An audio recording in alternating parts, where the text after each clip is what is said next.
Hello मेरे प्यारे दोस्तों, कैसे हैं आप सभी। मैं आप सभी का स्वागत करती हूं अपने गुरुजी के चैनल एसपी झा पे। और आज मैं आप लोगों को प्रश्नावली 4.1 के 7 नंबर से क्वेश्चन को समझाऊंगी। तो आप लोग मेरा 6 नंबर तक क्वेश्चन तो देख ही लिए होंगे। अगर नहीं देखे हैं तो आप लोग ज़रूर उसे देख लीजिए, जिससे कि आपका बेसिक कंसेप्ट क्लियर हो जाए। मैंने बहुत अच्छे तरीके से आपको माद और परिसर के बारे में बताया है, और अभी मैं आपको बहुत अच्छे तरीके से बताऊंगी। तो आप लोग अपने अपने बुक में देख लीजिए 7 नंबर क्वेश्चन आपका क्या बोल रहा है, और मैं अभी आपको पढ़ के बताती हूँ।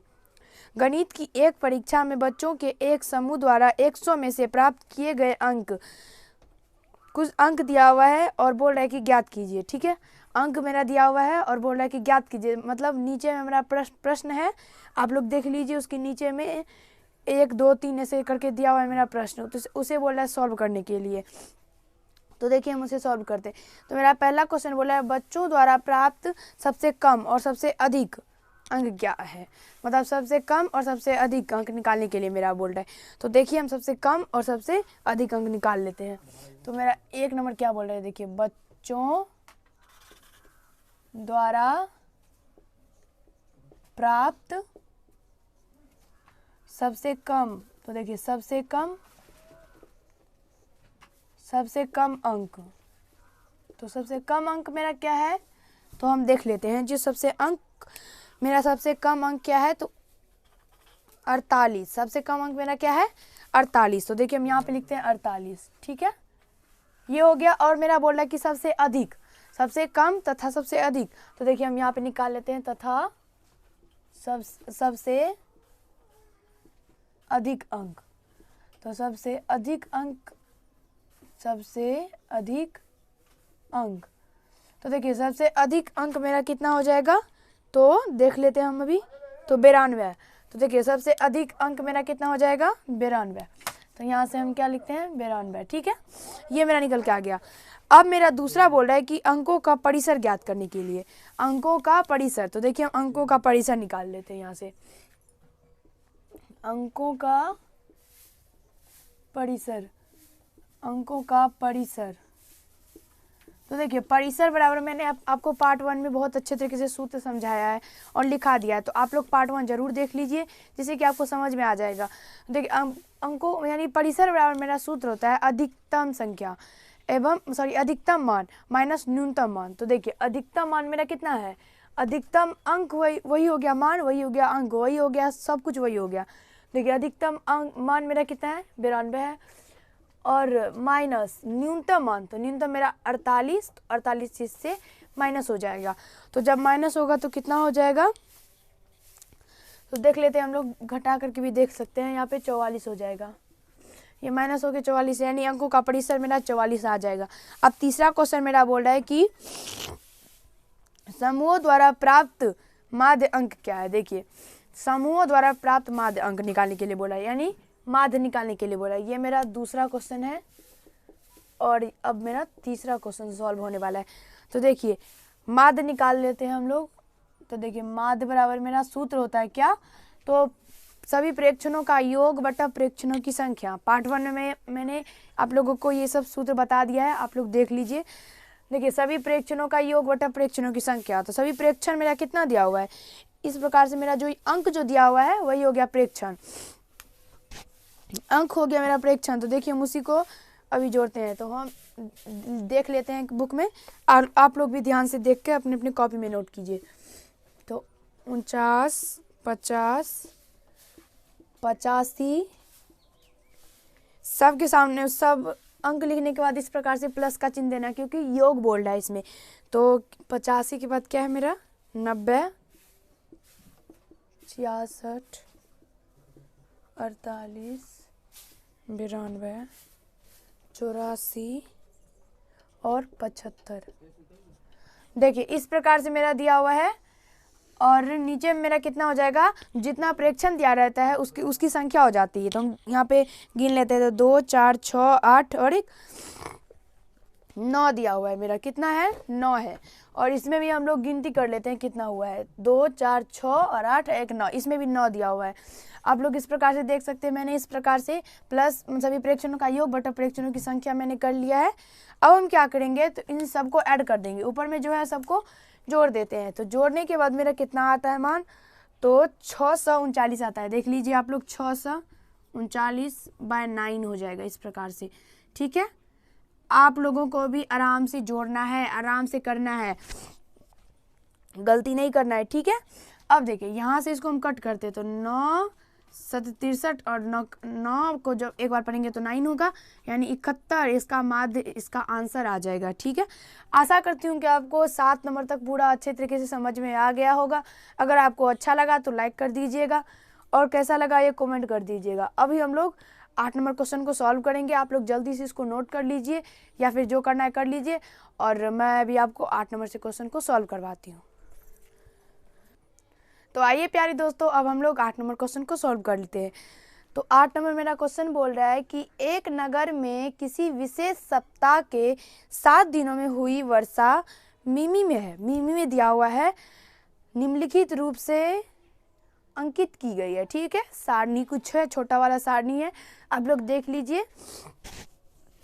उसी में ये अंकित किया गया है कि 7 दिनों में जो वर्षा हुई है वही सब उसमें अंकित किया हुआ है कि सोमवार को कितना और मंगलवार को कितना, यही सब उसमें नोट है। तो आप लोग उसको देख लीजिए एक बार। उसके बाद क्वेश्चन मेरा बोल रहा है कि वर्षा का परिसर ज्ञात कीजिए, वर्षा का परिसर ज्ञात कीजिए। ठीक है, अभी हम वर्षा का परिसर ज्ञात करते हैं। देखिए 8 नंबर क्वेश्चन को सॉल्व करते हैं। तो 8 का 1 मेरा बोल रहा है कि वर्षा का परिसर ज्ञात करने के लिए, तो हम लोग यहाँ पे निकालते हैं परिसर। परिसर में मेरा कितना होता है, अधिकतम मान माइनस न्यूनतम मान, अधिकतम मान माइनस न्यूनतम मान। अगर आप लोग पार्ट 1 नहीं देखे हैं तो एक बार जरूर पार्ट 1 देख लीजिए। देखिए अब अधिकतम मान माइनस न्यूनतम मान, तो जब हम इसमें देखते हैं तो मेरा अधिकतम मान कितना है, तो मंगलवार का मेरा सबसे अधिकतम मान यानी 20.5 मेरा कितना है, 20.5 मंगलवार में है मेरा सबसे अधिक मान। और सबसे कम मेरा कितना हो जाएगा, शनिवार ले लीजिए या सोमवार ले लीजिए। तो देखिए इसमें कितना हो जाएगा मेरा, तो 20.5 माइनस 0.0, और इसका यही इस घट के इतना ही आंसर आ जाएगा माइनस होके। ठीक है, यही हो गया। अब ये हो गया वर्षा का परिसर, 1 नंबर मेरा सॉल्व हो गया। अब हम दूसरा सॉल्व करते हैं, तो देख लीजिए आप लोग। तो दूसरा मेरा क्या बोल रहा है कि सप्ताह की माध्य वर्षा, यानी इसमें क्वेश्चन बोल रहा है कि सप्ताह की माध्य वर्षा निकालिए। तो सप्ताह की माध्य वर्षा निकाल लेते हैं हम लोग। तो सभी प्रेक्षणों का योग बटा प्रेक्षणों की संख्या कर देंगे तो माध्य निकल के आ जाएगा। देखिए यहाँ से हम माध्य निकाल लेते हैं। तो माध्य बराबर मेरा सभी को जोड़ देते हैं। तो सभी को जब जोड़ेंगे तो मेरा कितना होगा देख लीजिए आप लोग।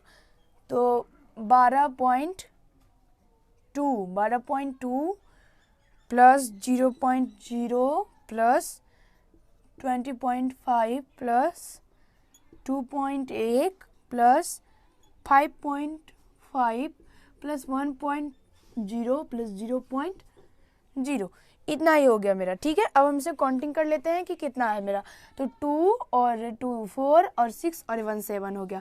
और उसमें क्वेश्चन में भी दिया ही है कि 7 यानी 1 डे, यानी एक वीक में, यानी एक सप्ताह में जितना हुआ है वही मेरा दिया हुआ है। तो ठीक है, तो 7 डे मेरा है, तो 7 नीचे में हो जाएगा। इससे नहीं होता है तो आप काउंटिंग भी कर सकते हैं, उससे भी आपका 7 ही आएगा। ठीक है, अब हमें क्या करना है कि इन सबको ऐड कर देना है। ऊपर में मेरा जितना ही है सबको ऐड करना है। तो ऐड करने के बाद मेरा कितना निकल के आता है, तो आप लोग देख सकते हैं कि 41.3/7 इतना निकल के आ जाता है। ठीक है, अब हमें क्या करना है कि इसे कट करना है। तो कट करने में क्या करेंगे हम लोग, तो 7 का पहाड़ा हमें याद है, 7 का पहाड़ा आप लोगों को भी याद है। अगर नहीं याद है तो कमेंट कीजिएगा, और याद नहीं है तो ये बहुत बड़ी गलती है, याद कर लीजिए। क्योंकि 7 में आप अगर पढ़ते हैं और आपको पहाड़ा नहीं याद है तो फिर क्या कहना। ठीक है, तो आपको याद ही होगा। अब देखिए यहाँ से इसको कट करते तो मेरा कितना हो जाता है, तो 7 5 यानी 5 और यहाँ पे 9, इतना ही मेरा आ जाएगा। तो यहाँ से इसका माध्य निकल के 5.9 इसका माध्य, इसका यानी आंसर हो जाएगा। तो आशा करती हूँ कि आपको दूसरा भी माध्य ये अच्छे तरीके से समझ में आ गया होगा। अब तीसरा क्वेश्चन देखिए, माध्य वर्षा से कम वर्षा कौन से दिन रही। अब देखिए ये बहुत ही उलझा हुआ क्वेश्चन है, इसे सॉल्व कर लेते हैं हम लोग। अभी इसे सुलझाने का प्रयास तो जरूर करेंगे।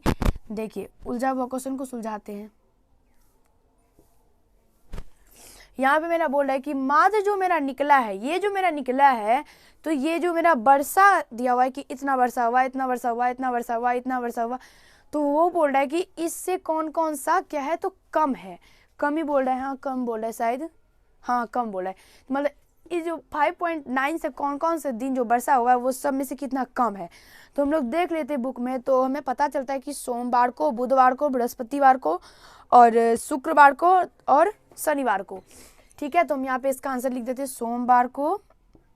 देखिए सोमवार को जो मेरा वर्षा हुआ है वो इससे कम है, मतलब 5.9 से कम है मेरा, तो सोमवार। अब देखिए बुधवार, उसके बाद क्या है मेरा बृहस्पतिवार,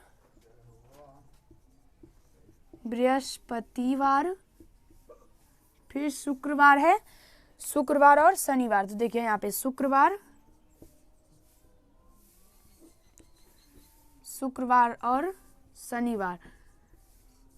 शनिवार, ये मतलब इस दिन जो वर्षा हुआ है, ये सोमवार, बुधवार, बृहस्पतिवार, शुक्रवार जो वर्षा हुआ है, ये मेरा क्या है, तो ये इतना जो मतलब जितना माध्य निकल का है 5.9 से कम है। इन दिनों जो वर्षा हुआ है वो इतना से कम है, वही मेरा क्वेश्चन बोल रहा है, यही इसका आंसर हो जाएगा। तो आशा करती हूँ कि आपको 8 नंबर तक पूरा अच्छे तरीके से समझ में आ गया होगा। अगर आपको अच्छा लगा तो एक लाइक कर दीजिएगा, और कैसा लगा ये कमेंट करना ना भूलिएगा, और चैनल को सब्सक्राइब जरूर कर लीजिएगा, और बेल आइकन को प्रेस कर लीजिएगा। धन्यवाद। आज इस पार्ट में हम लोग इतना ही करने वाले हैं, अगले पार्ट में हम लोग 9, 10 और 11 को सॉल्व करेंगे। धन्यवाद।